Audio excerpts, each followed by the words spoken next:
At yung boss ninyo na si Janet Lim Napoles, yung kumbaga siya yung may alam ng lahat. Yan yung sinasabi mo, di ba? Yes po. Okay, ngayon na lumabas na nga lahat ng information, yung COA report, na napakalaking pera yung nawala sa mga ghost project. This is my final question, Mr. Chairman.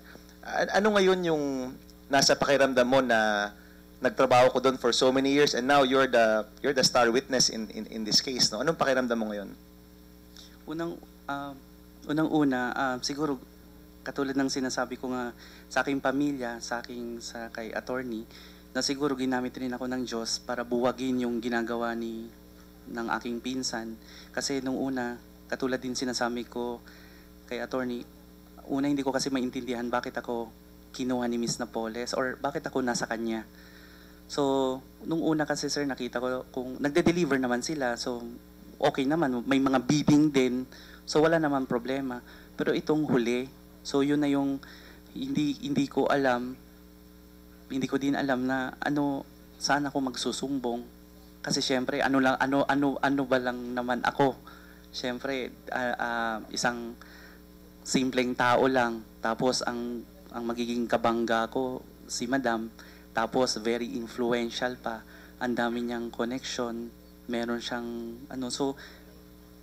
so sabi ko bahala na, I place myself at risk at ito bahala na kung anong mangyari. So nag-usap-usap po talaga kami mga empleyado kasi sabi ko nga sa aking mga seniors, maawa kayo sa sarili ninyo kasi kung sa totoo lang wala talagang lumalabas na sa dokumento, wala talaga si Miss Napoles. Pero imagine, on the 3 foundation, sino bang makukulong kundi kayo, 3. Tapos ito na naman, ito yung ginagawa. Dumating din sa pagkakataon po, nagmi-meeting kami, lahat mga presidente, mga driver. Sinabi po ni Miss Napoles sa amin na kailangan daw, wala daw siya dyan para if in case anong mangyari sa amin, makagalaw daw siya sa ilalim kasi marami nga siyang connect. So, sabi ko naman sa kanila, naku, kawawa naman tayo, hindi, alam naman natin yung totoo na hindi tayo nakinabang. Oo, sasabihin, mayaman kami, o mayaman ako, dahil milyon-milyon pumapasok sa aking transaksyon.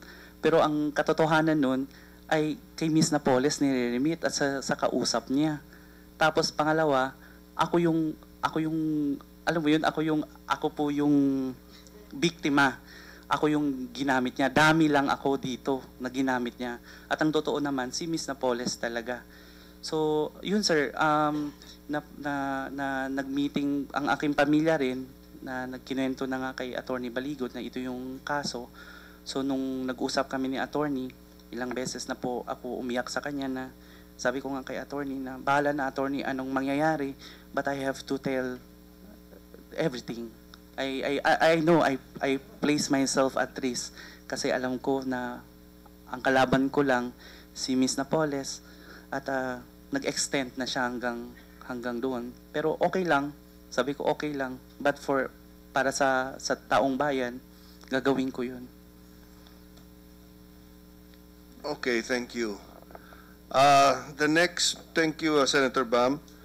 The next one who would like to ask question is Senator Nancy Binay. Senator Nancy, you have the floor. Thank you, Mr. Chair. Magandang hapon po. Magandang hapon po, Mr. Luy. Magandang hapon. Di ba sa kwento nyo ho, nagsimula ho kayo magtrabaho kay Miss Janet Napoles ng 2002?